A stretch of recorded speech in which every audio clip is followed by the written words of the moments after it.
Perfect. Thank you so much for joining us here. And I know that the live stream is already on. We already have some webinar attendees here in the room as well. Hello and a warm welcome, everyone. I'm Smita Sharma. I'm an independent journalist as well as a visiting faculty at the Kautilya School of Public Policy. You're watching our conversation, Let's Talk Policy, where we try and do a deep dive on issues related to important developments, policy matters. And we hope that, of course, there is a lot of food for thought by the time we wrap up our conversation.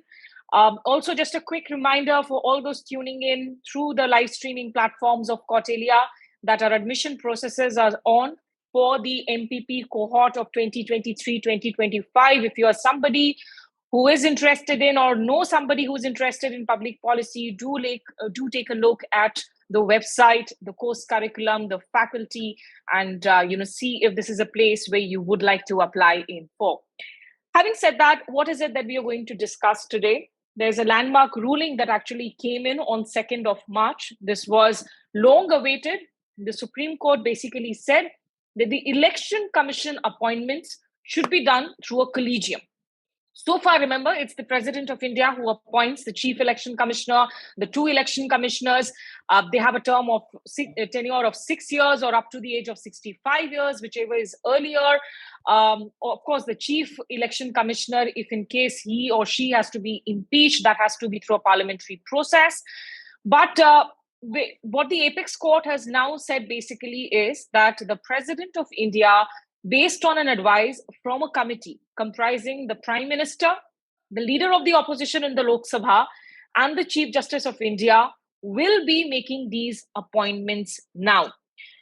So the the 2 ECs, the CECs, of course, they enjoy the same salaries, perks as available to judges to the Supreme Court of India. But when it comes to the collegium system now, will it really help giving more muscle, giving more transparency to the electoral body, to the main body that oversees elections in the world's largest democracy? There have been several questions that have been arising. This is going to be a key topic that we will discuss today, along with the other critical areas of electoral bonds. That's again another issue that has been, the hearings have been on, a lot of furor from the opposition. The issues around the electronic voting machines, EVMs. Just the other day, we had Aditya Thackeray, who was on the campus of Kautilya School of Public Policy, where he mentioned that, again, India needs to go back to the ballot paper. All of these questions I'm going to put forward to my esteemed panel here. And all of you who are attending this live stream also can raise your hands, put your questions in the chat box, let us know. I will take in your questions. We'll also ask you to unmute yourself and come and ask a question or two. I have with me Mr. Sanjay Hegde. He's a senior advocate in the Supreme Court, a constitutional expert, as well as Dr. S.Y. Quraishi. He's been the former Chief Election Commissioner of India and an author of 2 important books, The Population Myth, Islam, Family Planning and Politics in India, as well as An Undocumented Wonder. Thank you so much to both of you for finding time to do this with us, this conversation with us, Dr. Quraishi. Thank you. Thank you very much. And to you also, Sanjay ji. Thank you. Thank you, Smita. It's a pleasure being here. Thank you. If I could start, because one of the things that the Supreme Court said is Election Commission cannot claim to be independent, then act in an unfair manner. A person in state of obligation to the state cannot have an independent frame of mind. An independent person will not be servile to those in power. When we start off this conversation, I would like to know from you, Mr. Hegde, if you could throw some light on the significance of this verdict and also some of the comments that were made by the Supreme Court as well that is important for ordinary citizens to understand. Well, the Supreme Court has tried its best to see that institutions are manned by people who inspire confidence across the board. So you've seen that earlier, the appointment of the CBI director, for instance, had to be done with the concurrence of the Chief Justice of India, the Prime Minister of India, and the Leader of the Opposition, or the Leader of the single largest party. So insofar as election commissioners are concerned, Article 324 of the Constitution has a vast repository of powers, which is vested in the Commission, and it says that the election commission shall consist of the chief election commissioner and such number of other election commissioners, if any, as the president may from time to time fix. And the appointment of the election commissioner and other election commissioners shall subject to the provisions of any law made in that behalf by parliament be made by the president. So the constitution postulated that, if there was a law made by parliament, then the appointment would go as per that law. But if there was no law made by parliament, the president would appoint. Now, the president appoints judges of the Supreme Court. The president means the government of the day. So, for a long time, India got along with only one chief election commissioner. It was in the 80s that there was an election commissioner called Mr. Peri Shastri, with whom the Rajiv and the government of that day did not really see eye to eye. So then they used this power to appoint 2 additional election commissioners and said that voting would be by majority within the commission. If I remember rightly, the gentlemen were S.S. Danoa and another gentleman. So this was during P.V. Narasimha Rao's time as no. Before that. Earlier. Okay. Earlier, during the Rajiv Gandhi era. No sooner that VP Singh came in, that the office of election commissioner was abolished, and we went back to having a chief election commissioner. And then came the incomparable Mr. T.N. Seshan. And it was in Mr. Seshan's time when he used this vast repository of powers which were reposed in the election commission by the constitution to set things right the way he saw it. He even cancelled the elections to the Patna constituency, where the candidate was none other than the then Prime Minister, Gujarat. All kinds of things he did. He used the powers to the hilt. So then it was the Narasimha Rao government which then appointed 2 more. That was Mr. G.V.G. Krishnamurthy and Mr. M.S. Gill. Mr. Seshan challenged that in court, saying that it was an attack on the independence of the Chief Election Commissioner. There was first there was a stay by the Supreme Court, and then later the Supreme Court said, no, the government has the powers under the Constitution, and we do not see anything wrong. And so that's how it became a 3-member election commission, and ever since that, the 3-member has come to stay. And what happens is that a person joins as election commissioner, and then in due course of seniority, goes on to become chief election commissioner. So you almost invariably know the day that you are appointed as to when you will be election commissioner, which are the elections, especially the Lok Sabha elections, assuming that the Lok Sabha runs for a full term, which ones are you are likely to be asked upon to conduct. Normally, these appointments made by the government include senior bureaucrats like Quraishi Saab or somebody, or people who are at the secretary level. But the question is, do governments choose men of fierce independence or men of independence acceptable across the board? Or do they choose people who they think are seemingly independent but could possibly tilt in crucial decisions towards the government of the day? So there was this anomaly. And you see, the latest appointment was of a gentleman who was still in service, was asked to put in his papers, and then very soon thereafter appointed chief election commissioner. So what election commissioner? So what was it that was so special about it? And naturally there were murmurs, etc., etc. So the Supreme Court has currently said that, look, Parliament has not made a law. Till Parliament makes a law, we can at least fix guidelines of the manner of appointment.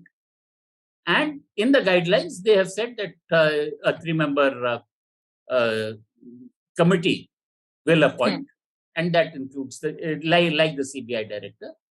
So essentially, the court has filled in the gap which has been left by the legislature. Now, we do not know whether Parliament will accept it, whether Parliament will come in soon with a law, or whether this system of the three members, two users of the system, that's the leader of the House and the leader of the opposition, plus a neutral Chief Justice, whether this system will be allowed to operate or whether Parliament will come in. This is the rough layout of things so far.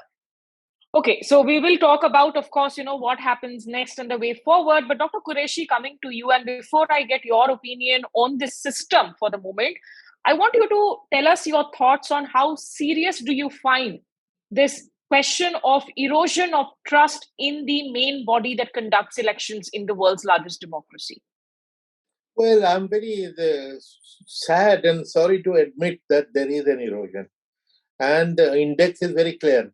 I used to make a presentation all over the world. One of my slides was a collage, a montage of newspaper headlines. And newspaper headlines and which I had collected after 2009 election. Well done, EC. Congratulations, EC. EC is the winner. And these were the headlines across all the newspapers. Whichever, we could not have bought those headlines. Now, in 2019, I have collected 36 headlines. Disgrace election commission, shame on you election commission, same newspapers. Surely something is wrong, which hurts. So we need to worry about that, and which is perhaps the reason why even Supreme Court came in on something which had been pending for a long time. Because not only election commission should be fair, free and neutral and independent, it should appear to be so. And the latest judgment about the collegium system, we had been demanding, as CEC, I was demanding it. Although somebody would have said, look, you came through the same procedure. Yeah, and I said, yes, I did. I was a beneficiary of the same procedure, but I was not comfortable. But I said I would be more comfortable if leader of opposition had also signed my appointment letter, because that will be a proof that I have a very wide acceptance, which is a very important point, important issue of perception. And I'm on record in various interviews saying that. And many of my predecessors, Chief Election Commissioner, have been on record, not while they were posted or maybe when they were posted or even after, demanding such a thing. We are familiar with the collegium system. It is working pretty well in many cases, except, of course, one question is asked whether Director CBI, who is not a constitutional body, he is not even a statutory body, he is the head of a department like Director of Agriculture. No different. But why the Supreme Court said there should be a special procedure because of the role they perform and some independence and neutrality which is expected. So that is the criticism against our suggestion, against our demand. Look, what has happened in the case of CBI. So are they independent? Are they not towing the line of the government? Are they not raiding people left, right and center? So same thing, Election Commission can go, even if they're appointed through the collegium system. However, at least if the leader of opposition is a party to this decision through the collegium, at least the opposition will have no moral right to point fingers against that person, because they have been also party to the appointment of an officer, the CEC or the election commissioner. But will that also turn this into a possible battlefield, sir, a constant battlefield? Because given right now the kind of relations that we are seeing between the ruling party and the opposition parties, the lack of any dialogue, the lack of any healthy debate, I mean, do you see that this will constantly become a tussle where perhaps finalizing a name will become a very, very difficult process? Yeah, it could be, because there are many things which have been left unsaid. And in fact, the collegium, three-member collegium, if the majority decision is taken by majority, the leader of opposition is most likely to be in the minority, and he will go back disgruntled. And in fact, I read recently this context of this judgment, the leader of the opposition saying that in many of these cases, including CPI and others, he was overruled. Now, I personally feel that the Supreme Court can come in, that the decision of this collegium should be unanimous. I'm sure in 140 crore people, there will be 3 persons in the country on which all political parties can agree that the guy is a good guy. So where is the question? This majority minority actually will create more bitterness and lack of trust. Therefore, if you really want to cleanse the system, these are the things. My personal feeling and experience is that there is widespread ignorance on the subject in the Supreme Court, in the government, in the jurists, and everybody. For instance, this case, the Supreme Court mentioned why this EC was appointed in a hurry. And suddenly he applied for a voluntary retirement and it was given one day. So, my conclusion, that gentleman himself was ignorant. The government was ignorant. There is no need for a VRS. Already the rule is that I was a secretary today and tomorrow I became the election commissioner. And I had 1 more year to go. And so it is called deemed retirement. Even if I do not seek VRS, even if I do not retire, the moment I take charge as election commissioner, I have deemed to have retired. So now the deemed retirement, obviously Mr. Goyal did not know about, which is why this hurry and this drama and all that will lead to controversy. There was no need for all that. He could have joined the next day, just as I did.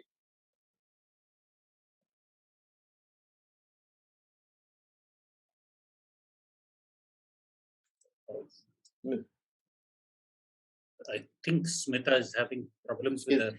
Yes, she's back. She's back. Smita, you have to unmute yourself. Unmute. I'm sorry if I'm looking like a ghost right now, but I think the inverter's also fallen out. The electricity is gone. So, but I can hear you all. Please carry on.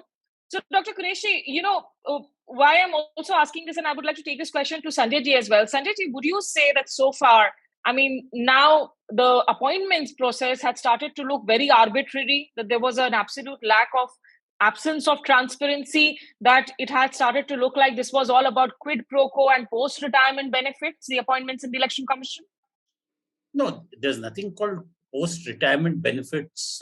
As such, Mr. Quraishi told you that as a secretary level officer, he was a secretary one day, then he was appointed to the Election Commission. So there has been a tradition of bureaucrats being appointed to the Election Commission. And this is one more assignment, maybe a big assignment pre-retirement or just after retirement. But then they're also appointed to the Union Public Service Commission. And there are several posts where the accumulated wisdom of the years is used. Now, that's not the problem. The problem is that if you give an impression that such and such a person is my man, such and such a person is not my man. And therefore, it will only be my man who will be in charge of the most important process in a democracy of free and fair elections. If a person comes in with the previous reputation of having been somebody's man, then it is highly unlikely that the person will command universal acceptance from the other side, particularly when there are decisions which are taken in the course of an election, which taken by somebody else would cause no comment, but taken by this person would cause comment. So you have seen these questions about why elections were staggered in West Bengal over so many phases, while elections in Gujarat or in Karnataka are held in one day. So there have been allegations that, the schedule is drawn to benefit X, Y, or Z, or the recent decision of the Election Commission to recognize one faction of the Shiv Sena and take away even the symbol from the other faction. All these have consequences. So unless there is broad acceptance that, whoever got appointed with the kind of concurrence across the board, then there might be a crisis of credibility. And that's what the Election Commission, what the Supreme Court has tried to fill in. So Dr. Quraishi, in fact, another former chief election commissioner, in an interview to Mr. T.S. Krishnamurthy to read, he said basically that when appointments are made by 3 members, I am sure people at the political parties will at least realize that it is a credible appointment and a credible institution. So you do think that this step, it may not be the best option, like we say that, democracy may not really be the best form of governance, but it's better than the other. So do you think that this will start to help rebuilding that faith? Yeah, definitely, because the collegium where leader of opposition is involved and the Chief Justice of India is involved, the presumption will be that the selection is fair. But as I said, something which is not so much in the public domain, on how many occasions the collegium has decided by 2-1, overruling the leader of the opposition, and he has always gone back frustrated. So now he was brought in for credibility and he is sent back frustrated. Does it enhance credibility? So, which is why I say that nobody has debated it, nobody has even discussed it. Why can't it be unanimous decision? In fact, in the election commission also, we have decided that all the administrative decisions will be unanimous, not 2-1. So, whereas judicial decisions we surely by majority. But the unanimous decision of a collegium would enhance the trust of the leader of opposition in the process.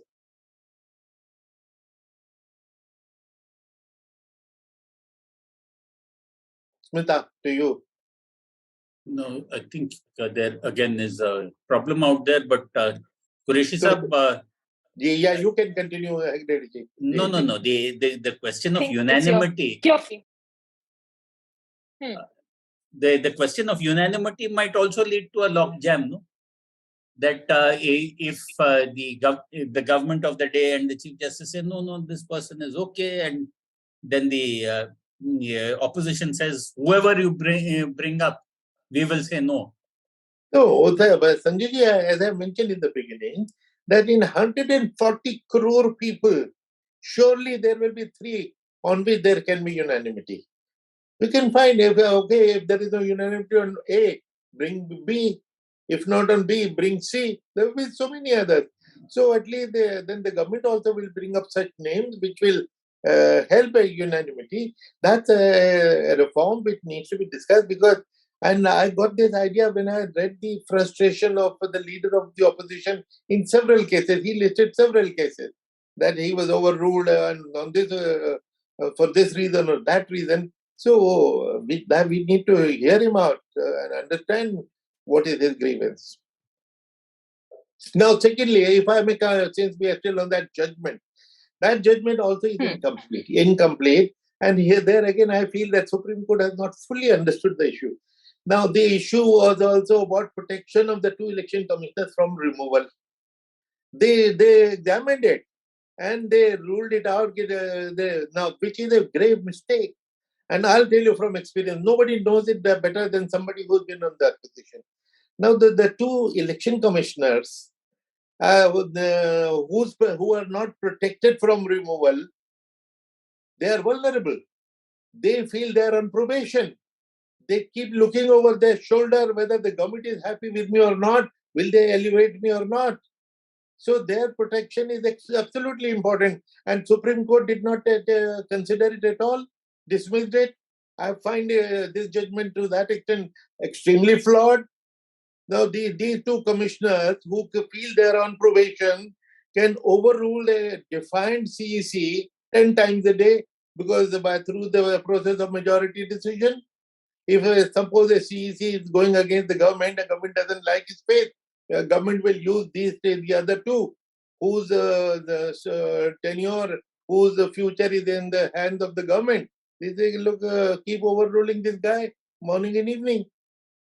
The answer, Mr. Quraishi, is that the Constitution currently provides protection only for the CEC. No, fair so enough. that would require a constitutional amendment. Absolutely. There have been 100 amendments, so why not another 5? Of yes, course. The court could not by judgment do it. Sanjay, let me answer that also. Now, the Constitution provided the protection from removal to the CEC. And at that time, the Election Commission was a single-member institution. That protection was not for an individual, but was for an institution which happened to be a one-man institution. Subsequently, it became three-member institution. The protection logically and automatically should have extended to all three, because all three together are the institution. Protection is for the institution and not for the individual of the CEC. Now, something which was an oversight or carelessness of the government in 1993, that should have been corrected so far. But the governments come and governments go, and they don't really bother. These are major issues. Yes. Yes, the court could not have amended the constitution, because the constitution says that provided that the CEC shall not be removed from his office, except in like manner and on like grounds as the judge of the Supreme Court. And it also says, provided further that any other election commissioner or regional commissioner shall not be removed from office except on the recommendation of the CEC. No, so in fact, during the Session case, I happened to assist my senior Mr. J. Ramaswamy for Mr. Session. So I know these ones. It was pointed out that, the two other election commissioners or any number of other election commissioners were necessarily to be subordinate to the election commissioner and not to be placed on a co-equal status. So that was not what was agreed by the Supreme Court. Yeah, let me make that clear. Because in the Constitution, if you read the Constitution Assembly debates, they discuss whether we should have only one CEC or whether we should have more members. They, in fact, for some time they debated that even one CEC should be a part-time CEC, because we do not have election for 5 years. But later on they said, well, the electoral rolls have to be updated all the time. There might be some contingencies, there might be by-election. So therefore, let us have at least 1% full-time. So, but that the protection was for institution. And at that time, the Constitution visualized that during the election, you can appoint some regional commissioner for 15 days, 1 month. And once appointed, he will be under the supervision of the CEC.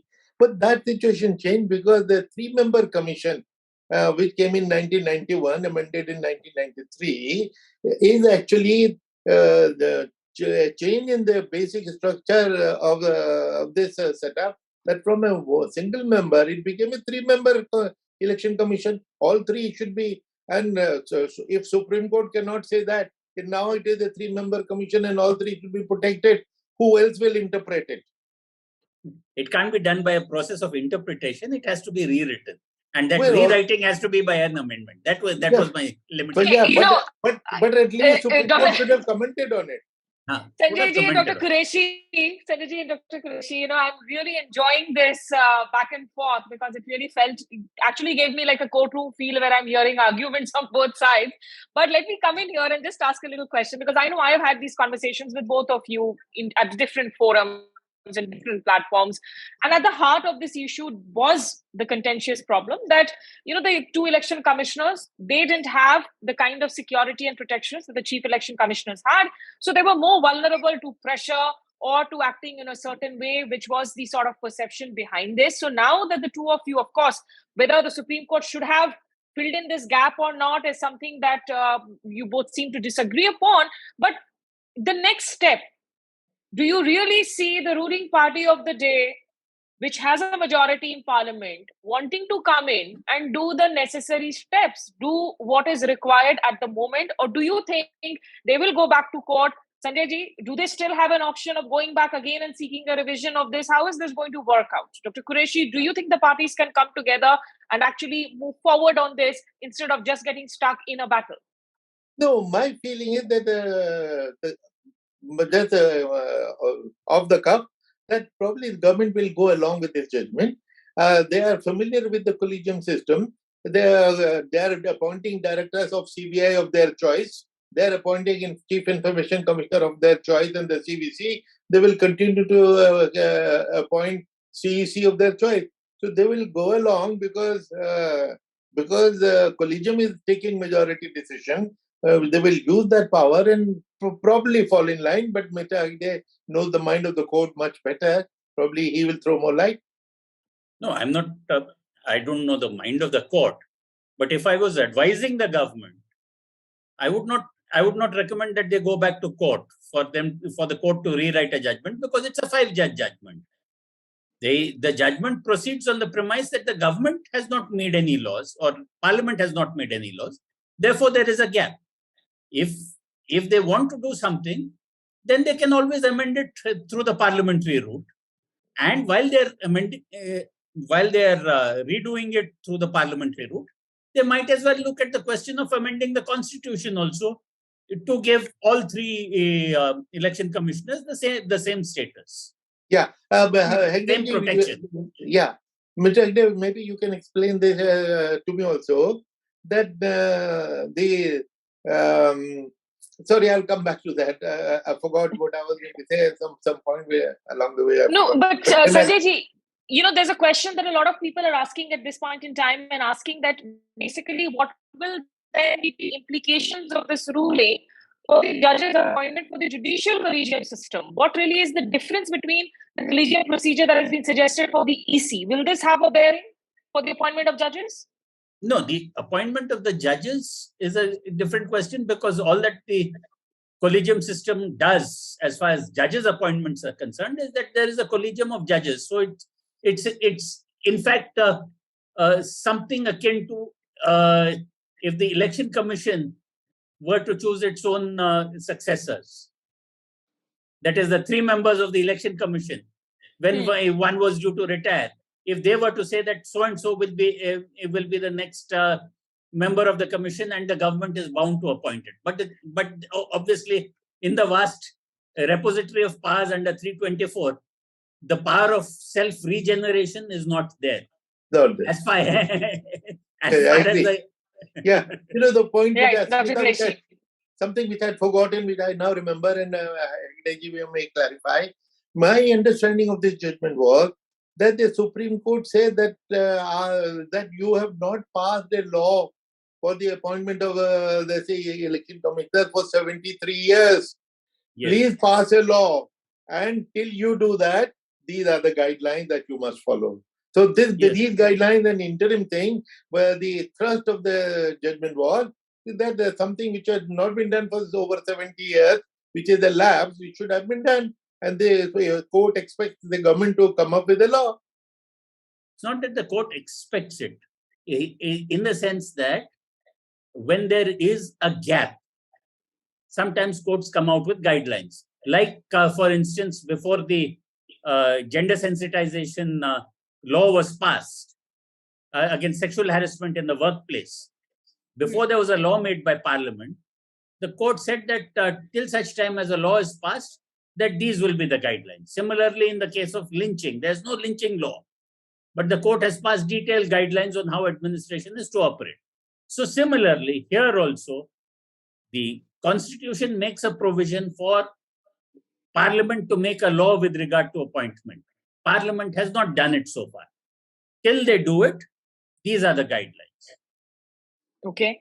And Dr. Quraishi, because there has also been that Citizens Commission on Elections report, which has been gathering dust for a very, very long time. So are those recommendations kind of met here? There is a separate debate going on, and I would like to move on to the other topics, including taking questions from our audience.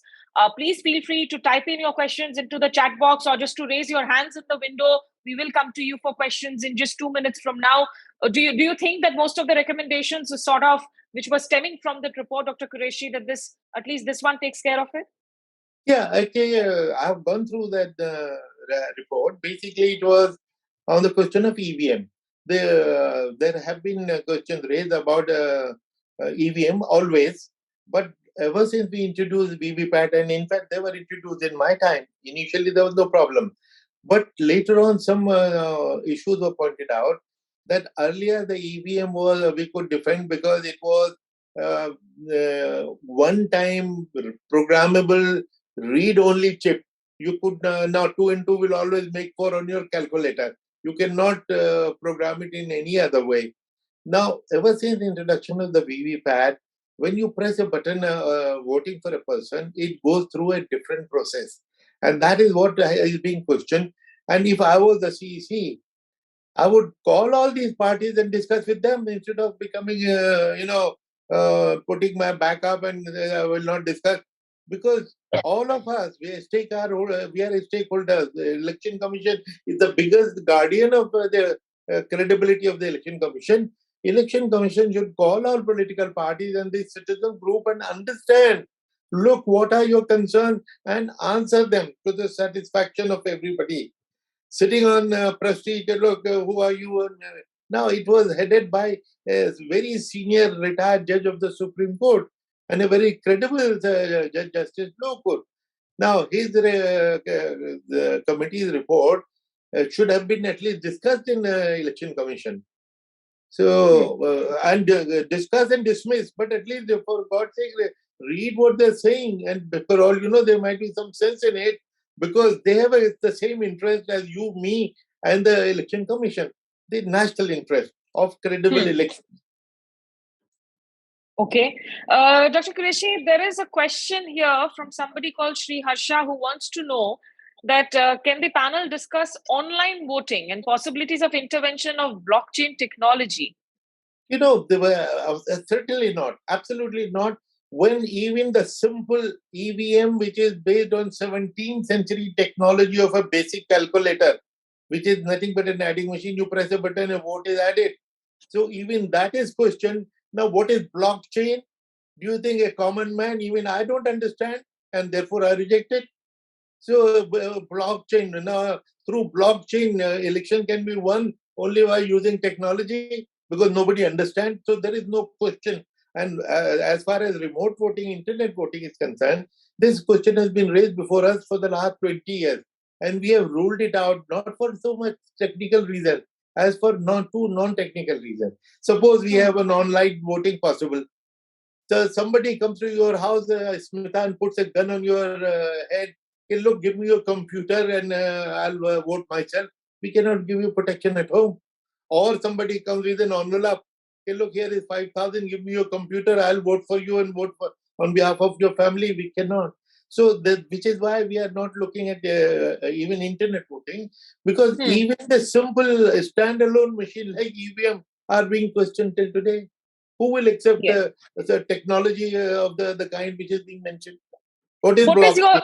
So where do you see the EVM debate heading to? Every time there is a hue and cry about it. I mentioned Aditya Thackeray, the Shiv Sena leader. Should we switch to ballot paper plus EVMs? Certainly not. Certainly not. Because, and I have a solution which I've mentioned about here and there, and I'll repeat to you the two possibilities. One, the case which went up before the Supreme Court, how many machines, the slips from how many machines should be counted. This is 5 machines per assembly segment, which is about from 300 machines, count 5. Now that was 5, figure of 5 is very arbitrary. Before that, Election Commission said only 1, that was also arbitrary, because anything will be arbitrary. Why 10%, 20%?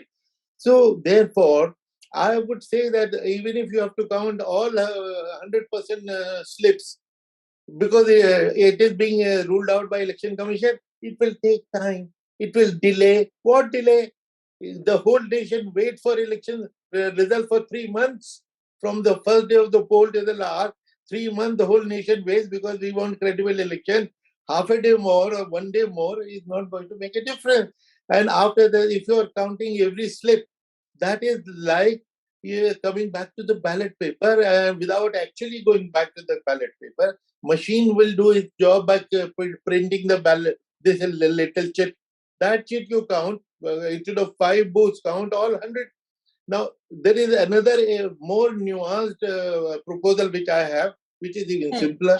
Those of you who understand cricket, who follow cricket, you know the decision review system, DRS system.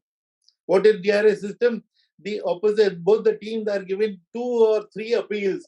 You can question umpire decision on 3 occasions. If you are correct, then good for you. If you are wrong, you lose an opportunity. I would say that the top 2 runners-up should be allowed to put their finger on any machine they are suspicious about. Hey, look, count me this machine.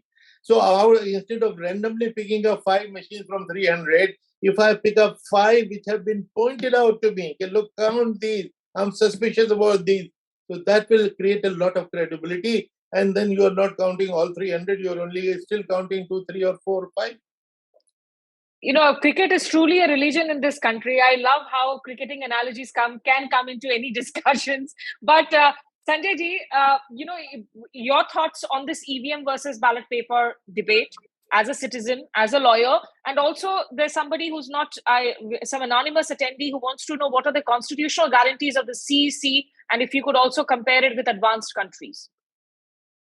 Well, strangely enough, many of the advanced countries have worse election systems. You see the USA, there is much greater doubt on the election system out there because each of the states has their own election machinery. The certifying authority is the Secretary of State of that particular state and all that. So I do think we were lucky enough in the early days of the Republic that we had systems that were put in, which have worked till this date. I don't think many countries have this system of symbols. They have, the Democrats in the US have the donkey and the Republicans the elephant, but they are more mascots. They are not symbols. The system of symbols was introduced by Mr. Sukumar Sen primarily because the large majority of India was illiterate at that point of time. So then they had to know who they were voting for. And then symbols took on a life of their own. There's that great story about the Congress in the days that its symbol was the cow and calf. The Chief Minister of Haryana, Bansi Lal, was asked as to how he could give a huge plot of land of 400 acres to a young untested man to set up a car factory. That was, of course, Sanjay Gandhi. So he replied with sound Jat logic, also referencing the symbol. बछड़े को संभालो, गाय अपने आप चले आएगी. True. So symbols have meant so much. Yes, Mr. Quraishi. Yeah, I have been asked this question many times. Look, even USA doesn't or Europe doesn't use EVMs. Why are you using it? So I have an answer to that. The same way USA, we have a poor illiterate country with 86% illiteracy in 1950 gave equal voting rights to women. But same America, which is admired, took 144 years to give voting rights to women. So who is superior? Secondly, we gave a woman prime minister in 19 years of our democracy. USA hasn't given in 250 years. To say that, oh, even USA doesn't do this, to learn everything from USA, I don't buy that. There are so many things they can learn from us, and they must learn from us. And including, as Sanjay ji rightly mentioned, 2000 elections in Florida was suspected. After that, I have received lots of, lightheartedly, of course, requests from Americans to come and conduct their elections. And here was Donald Trump before the election. He said, if I'm losing, I don't accept the result.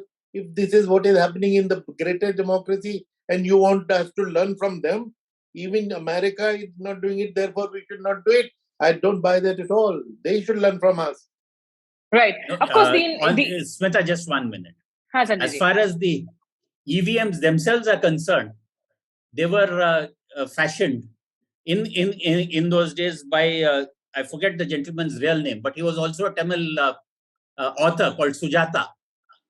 And it was a very simple machine. And I have had a former chief election commissioner, Mr. Gill, tell me, agar ye na hota, to log talwar leke nikal jate the apne to capture booths.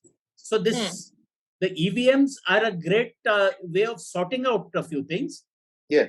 They, of course, Mr. Quraishi has rightly pointed out that after the VVPAT came in, we have, to a certain extent, compromised the integrity of a standalone machine.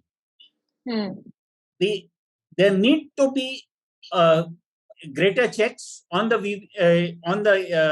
VVPAT slips I was there even in that case which said that you please increase the number of checks, and then it went up to 5. But I do think Mr. Quraishi has a point when he says that let the participants themselves point out 5 each. Okay. And maybe in one arbitrary one set of booths, all the machines should be counted, all the VVPATs should be counted. I don't think there should be any more doubt whether there needs to be extra steps and further steps and balances and checks or not. Don't scrap off the EVM, don't throw off the baby with the bathwater, but we definitely need way more balances and checks at this point in time to restore trust. Let me ask Neeraj Sharma, who has his hand raised for a long time. Neeraj, if you're still with us, you can go ahead and ask your question. Tell us, who do you want to answer? A very good evening to one and all respected panelists. I have two questions. First is that how far have we come in terms of one nation and one election, what we used to listen? And secondly, Dr. Quraishi, we have seen in 2021 that in Assam, in a BJP leaders van, we found EVM machine. So how credible we think that the election went?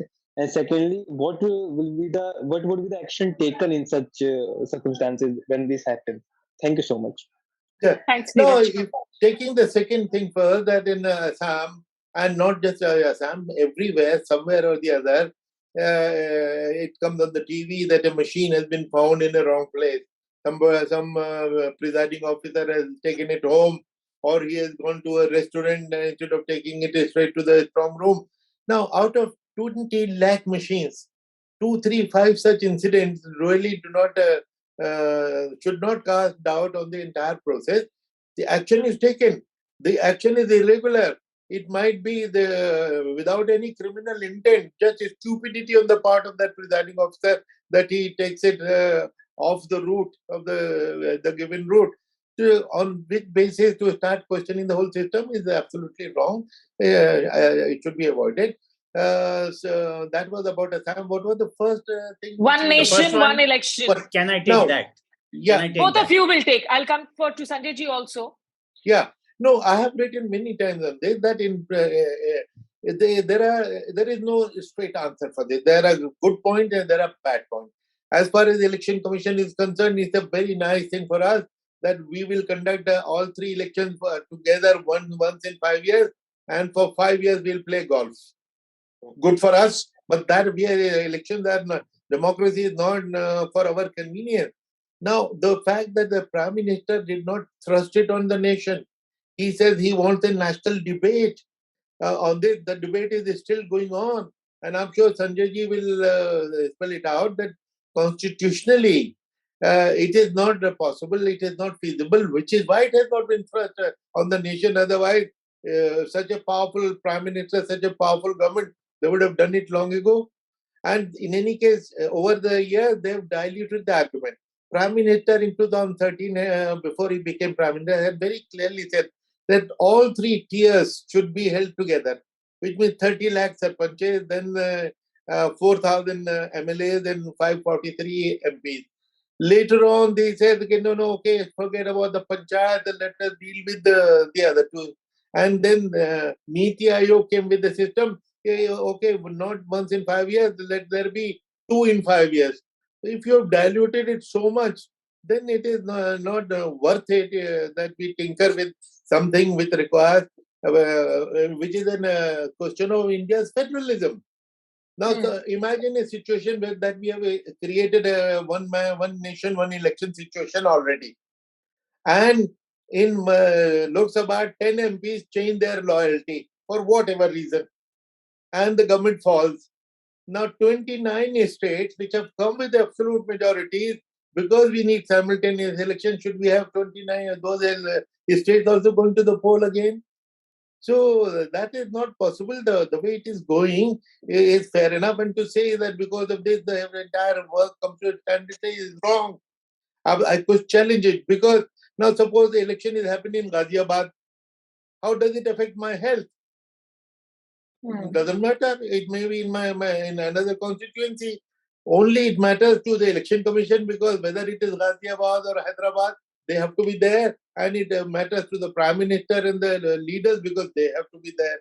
For the rest of the people, for the nation, it doesn't really matter that elections are held repeatedly. And finally, I will say that I once had an RJD MP make a very interesting statement. He says, what do people want? He said, people love frequent elections because that is the only time when they feel important. That is the only time when the MLAs and MPs come in with folded hands to them. So let them feel important. Otherwise, if it is once in 5 years, they will stop bothering about their constituents. Sanjay ji, your take.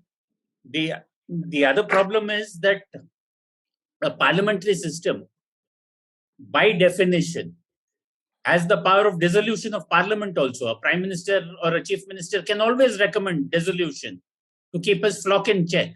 So we are not fixed terms like the US president who's elected for 4 years. So then it's a question of having an election every 4 years. We have had parliaments which have lasted for 2 years. We have had parliaments which have gone the whole way. So then at some point or the other, either a parliament or a legislature is going to get out of sync, and you can't compulsorily saying that if one legislature is gone, then we will have re-elections for the whole country. So that doesn't work. Secondly, and this is a more important thing administratively, Dr. Quraishi will tell you that one of the reasons why elections are held in a staggered manner, especially for the Lok Sabha, is that the central forces have to be moved from state to state because no politician will trust the ruling party of any state to conduct elections within that state.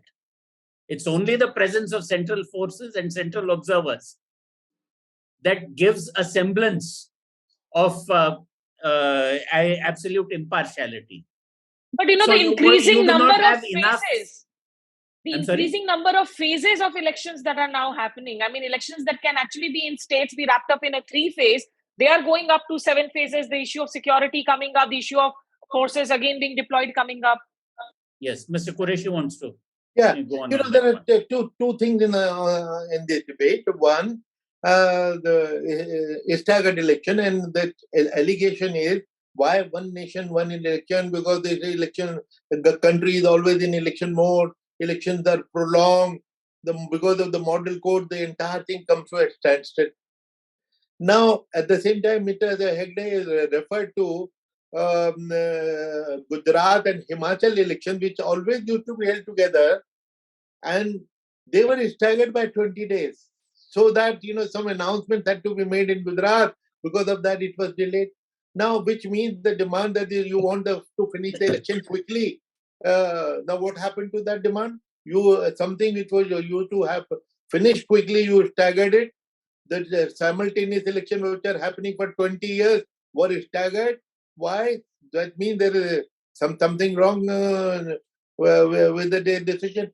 The other thing about the phases, Mr. Hegde is absolutely right. Every political party demands that we bring paramilitary forces because they come from outside, they don't come under local pressure. And one classic example is when I was doing my Bihar election in 2010, Mr. Nitish Kumar, who was the chief minister, he said, Mr. Quraishi, even if you have to do 10 phases, please bring forces from outside, paramilitary. Now, this is a very interesting case in which the chief minister does not trust his own police because the police is so politicized. So he is demanding that you bring Now, we bring paramilitary force from outside and their number is limited. We call the Home Secretary, ask him how many companies, if one company is 100 people, how many companies can you give us? He gives us X amount, and we have already a list of hypersensitive and sensitive booths. So then we calculate how many in the round we need to rotate the same force, 7 rounds or 8 rounds. Now, this is now the only reason is safety, but it is creating more problem than it was meant to solve. The more problem in the age of social media. It is creating hate speech gets prolonged. By the time our forces reach from one booth, one station to the other in 3 days, the gundas reach in 3 hours, and the fake news and rumors and everything which is happening. Therefore, the answer is we should find a solution to conduct the election in one day. And I have offered a solution. Solution is that instead of giving us 800 companies, paramilitary forces, give us 4,000 companies straight away. And instead of 4 months, you give us these companies only but can for they 1 afford month. to give? Can they afford to give this large number in one day itself? Yes, they can. So because we are also shortening the period. Because after all, we thin the borders, we thin the areas where they're deployed. But we take them out for small, say, 800 companies for 3 months. Now we say, all right, give us 3,500 companies just for 30 days, not for 3 months, and we'll give them back to you. So it is possible. So we should look at that possibility, because I think multi-phase election is now creating more problems than it is solving. Rahul Hathi had a hand raised. I have seen it's lowered. Rahul, if you have a question, go ahead, raise your hand. We'll get you on to ask the question. I think there's some. Meanwhile, Mr. Shafiq Ahmed wanted to ask a question as to, after Mr. TN's session, basically what are the issues which had restricted his successors to not conduct free and fair elections or not be as basically active. I think not all successors come in here or all these things, but the perception that basically the conducting process has been on the decline. How do you address that, Dr. Quraishi? Because there is also that issue, and where I would like Mr. Hegde to come in, that when you have the question around media biases, an extended election, multi-phase election, where also the ruling party, the prime minister, goes on campaigning, and most of the TV stations actually have a lot more time to the ruling party than perhaps the opposition parties are getting. Is this something where you need a court's intervention, Mr. Hegde? Well, how many things can a court actually get into? The courts are supposed to get into specific fact situations, and till a prime minister is voted out, he is the prime minister, or till a chief minister is voted out. There is an incumbency advantage which is sometimes used for more than one purpose. The line between the official and the political gets increasingly thinned out and increasingly blurred.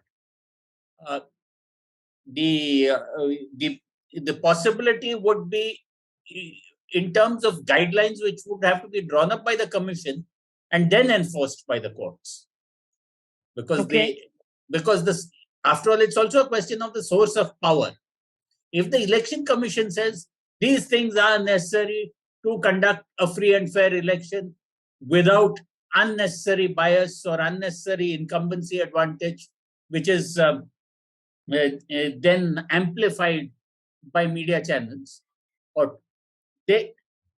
then possibly the courts would have a working draft to enforce or not, or to interpret. So I don't think the courts can get into it at the first instance. Okay. There's somebody who's also brought up the issue of the Rahul Gandhi disqualification, asking if the law needs to be different for an elected representative. I know there is a separate, in fact, matter that's going on when it comes to decriminalization of politics, debarring people who have been, of course, convicted by a court of law, sentenced by a court of law. Both your views, do you think, moving forward, we have several state elections this year, the next big elections coming up, criminal defamation can be used as an increasing political tool?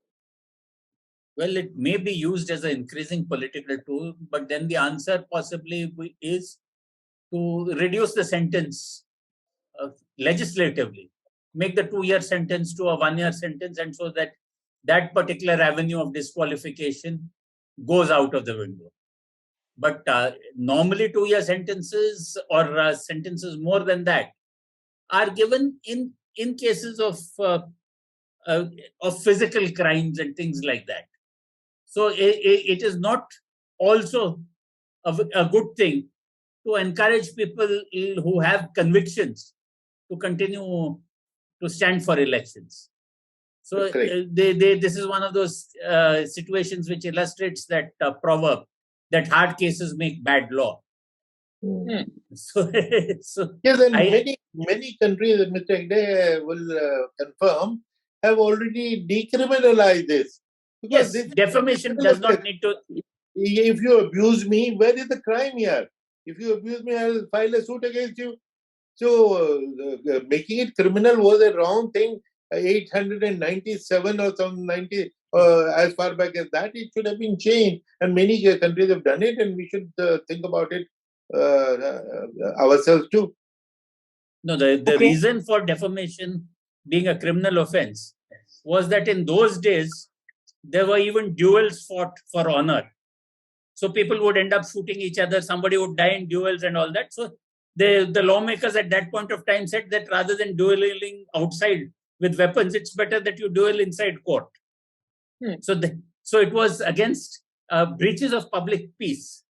But once we have come to an independent country where there is freedom of speech, then you should possibly have restricted defamation to only civil remedies and not made it a crime. Yes. Sanjay ji, also the court in its ruling this time, again going back to the collegium system, I mean, is there a direction that there has to be a separate funding sort of a setup that needs to be set up, a consolidated fund of India, a separate secretariat process? No, so sorry, the collegium system for appointment of judges, that's a different thing. No, for appointment of election commission. No, I don't seem to see. I think what Smitha is referring to is a reference to the fund of election commission coming from the consolidated fund of India, which is a very symbolic thing because funds of Supreme Court, of the CAG, they all come from consolidated fund. Our funds come through the parliament and they are debated. I suppose we have taken action against some MPs and they will abuse us in parliament when our budget proposal comes. But frankly, I give it a low priority among the reform proposals which are pending from our side. I give it a low priority because, in my experience, our budget proposal has never been turned down. So to make it an issue, but symbolically, it's an important thing that our budget should not be debated in Parliament. It should be given directly, and we have precedent for it. As I said, the judiciary and CAG, they get directly from the consolidated fund. And they've also mentioned, Smita was referring to, that there should be an independent secretariat. That also has been one of our demands, which means right now we are dependent on getting IAS officers on deputation, and sometimes they deny our proposal. Once it happened that our CEO of Delhi, because he was under the Home Ministry, in the middle of the election, he was transferred to Goa. I protested to the then Home Minister, who was very arrogant, and he turned it down. Now that's very wrong. That was interfering in our process. So, which is why the proposal that our secretariat should be independent, like Rajya Sabha, Lok Sabha, Supreme Court, they have independent secretariat. They're not dependent on the government of the day sending them officers. However, in our case, it may not be possible because elections are run entirely by IAS and IPS officers. So, if we say we'll have our own secretariat, we'll only have Babus of Election Commission. No IAS can come, no officer can come, and the entire country, the DM and the SP, they are the guys who run the election. Therefore, that proposal also, I think, more important things were made by the Supreme Court. The lesser important thing they commented on, and these two were among the less important proposals. Okay, we have around last 10 minutes. Neeraj wants to come in again with a question. Neeraj, please go ahead and ask. I'm just adding to my previous question, which I was asking for one nation and one election. That before 1970s, before Mrs. Gandhi has dismissed the Lok Sabha, we used to have like same elections as in states and centers within a very little gap. And then after that, the timeline has changed. So, Yeah. was there any problem in that time when No. we used to have? No, your question itself has the answer. Initially, elections used to be for 5 years, there was no midterm election. But there was a need in Kerala that there had to be a midterm election, which is why the election cycle broke. Now, that situation will continue, has continued, will continue. there will be midterm elections. The governments will fall. Mr. Hegde was also mentioning governments may keep falling here, there, either the central government or the state government. So, which is what has been happening. So, to say that before for the first 5 years it didn't happen, it didn't happen. But later on it happened. So that is the reality we have to face. So the point is that you might sort of compulsorily hold one set of elections on one nation, one vote, but that cycle can never be maintained. Sooner or later, somebody or the other will say, no, I want to dissolve the assembly earlier, or I want to dissolve parliament earlier. So what Neeraj asked for, as far as Mrs. Gandhi was concerned, so till 1967, somewhere the cycles were maintained. Then 67 was when a lot of opposition in parties also got a lot of MLAs elected. So then you had the Samuyukta Vidayak Dal and this and that. And many of those patchwork governments also fell. So, and Mrs. Gandhi called for early elections in 1971. Because the Congress had split in 69. Actually, much before Indira Gandhi, it had happened in Kerala. Yes, the communist government when communist it was dismissed. Exactly. When it was dismissed. Yes. So therefore, it is inherent in a parliamentary democracy that the term of a parliament may be less than the 5 years. Right. You can't have this one nation, one vote, unless you go to the other extreme and says, irrespective of what happens, parliament will not be dissolved. Then you might actually end up with minority governments and forced governments and all that kind of problem. Okay, my last... Neeraj, I'm sorry, I'm going to have to ask you to mute now because I just going to take the last two questions before we wrap up this conversation. Sanjay ji, I'll come to you with this question. Where does the buck stop when it comes to decriminalizing politics?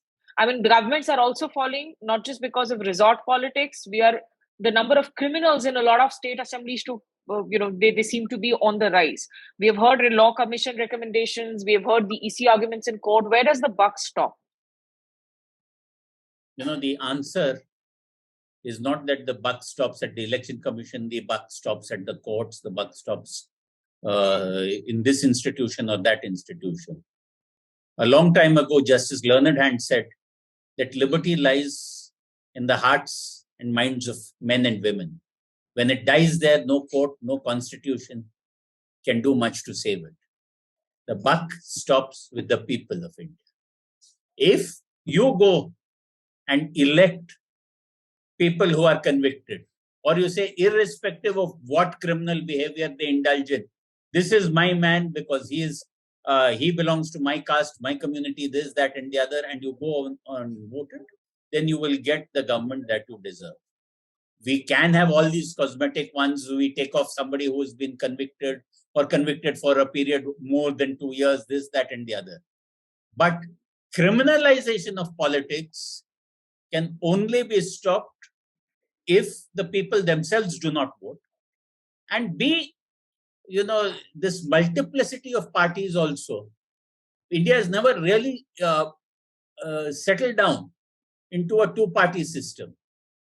I think as democracy matures, it may well be that convicted people and people with criminal records will be kept out of it.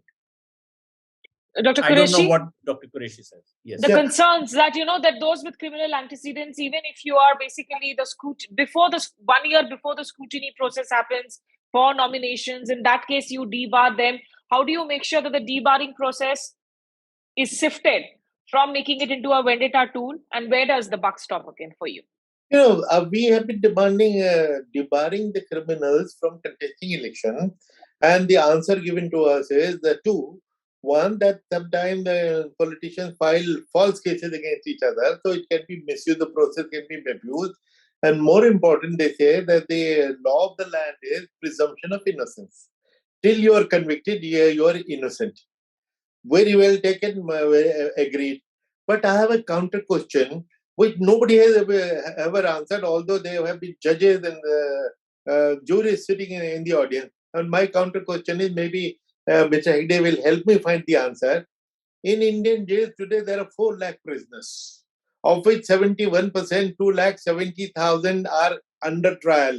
That means innocent, because they are not yet convicted. Innocent. But you have taken away 4 of their fundamental rights. Fundamental, I repeat, the right to liberty, freedom of movement, freedom of occupation, right to dignity. And they are innocent people. And you have taken them away within the ambit of law. Now, right to contest is not even a fundamental right, it is a statutory right. What if it is suspended for 1 year? What heavens will fall? So, how can we have such discrimination? In fact, I once wrote an article and my last sentence was, Supreme Court, please take it as my PAL, please release all these 2,70,000 innocent people, because they are innocent if you can't take action against criminal MPs and MLAs. So why this kind of discrimination? This is my PL, please release them immediately. They are innocent people. So, and all within the ambit of law. So what are we talking about? Okay. Yes, Sanjay ji. There's a danger there, no? There's a danger there. That if we start keeping people out because there are criminal charges and the trial is not over, then you've seen recently that how fast a conviction was obtained. It's very easy for governments or for opponents to put the criminal law in motion and knock people out. So good point.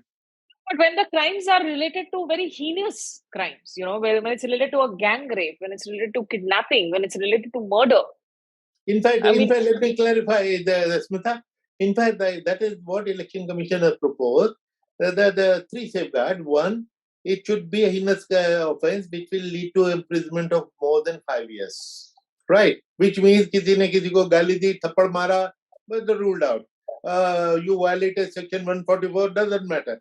So heinous offences.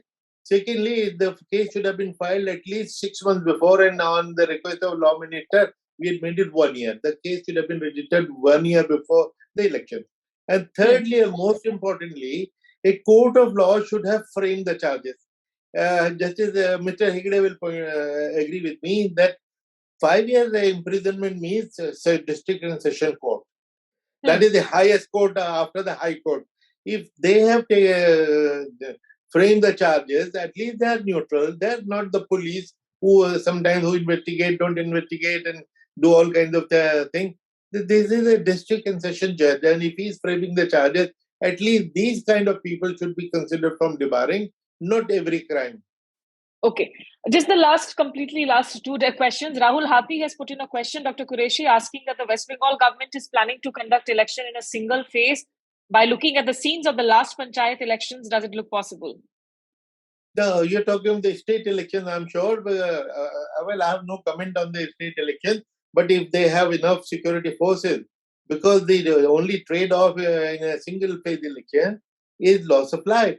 And in West Bengal, we have a history of loss of life, which is why we have always held election in West Bengal and Tamil Nadu at the same time. They are similar size states, but we do Tamil Nadu in 1 phase and West Bengal in 7 phases. Why? Because the ground reality is different.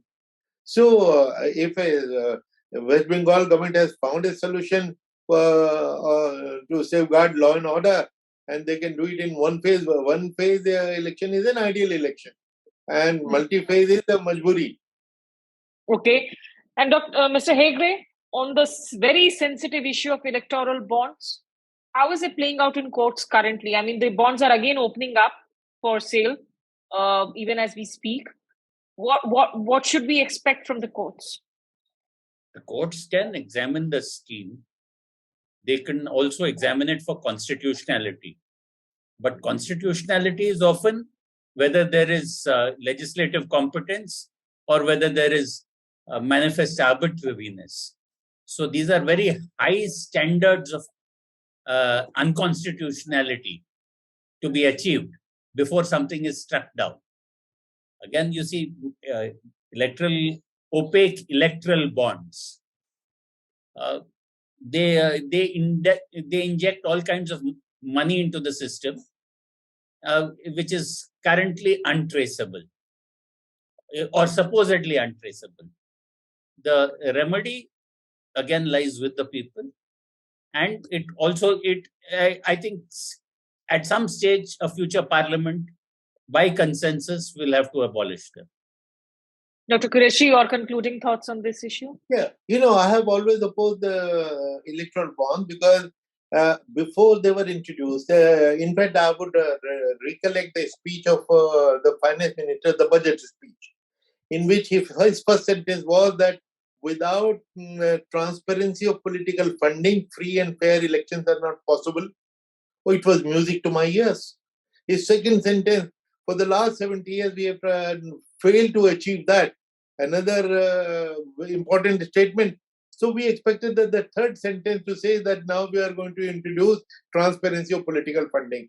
And what they did, whatever transparency existed was killed. What was the transparency before that? Every transaction of more than 20,000 was brought to the notice of Election Commission. And after this, even 2 crores or 20 crores or 2,000 crores, we don't know. What is the quid pro quo? Who gave to which political party, and what are the contracts and licenses and bank loans with which they run away? No idea. So, and I have also offered a solution. In fact, by the way, when I wrote this article in Indian Express, Mr. Pali Nariman wrote a beautiful letter to me, appreciating, this is the best article I've read. And what did I suggest? 30-second solution. All right, the only argument they say, instead of cash, it is now all banking. Fine. All right, but just disclose who gave how much money to whom. Because people want to know, people want not opacity, the donor may want opacity, people want transparency. Just tell us which party got how much from whom. Just disclose it, and Supreme Court can easily order it. And why they have not taken it up for 5 years? I hold it against the Supreme Court. This was a very important matter where in India's democracy, the quality of democracy is dependent, and it is such a low priority thing that the court has found no time for 5 years. What is this? But I hope they take it up now, and at least they order that please disclose.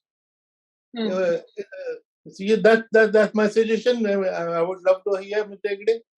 Sir, your final words. Can the court do a course correction soon?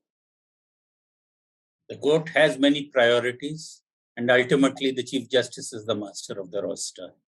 But I do hope they hear it soon, because otherwise, if they hear it closer to 2024, that itself will be seen as being political. Right. And I mean, the sooner they hear it and get a final sort of a closure to this matter, it is better. This is again another year where we'll have a lot of state elections and a lot of resort politics also playing out, unfortunately, which is the unfortunate truth. And I think as experts, subject matter experts always keep on reminding us that the conduct of successful elections need not necessarily translate into the good health of a democracy. I think that's an important thing to keep in mind for all of us. And that's where, in fact, the people's power, our voting rights, our fundamental choices is what we need to weigh in and introspect on very, very seriously if we want to keep our democracy truly strengthened and vibrant. Thank you so much, Dr. S.Y. Quraishi, Mr. Sanjay Hegde, and to all the participants who tuned in for this conversation. A quick reminder again, Kautilya School of Public Policy, our admissions are on. It's in the final stretch for the MPP cohort of 2023-2025. Do take a look at the, in fact, application processes and what the campus, the course curriculum has to offer. Thank you, both of you. Thank you.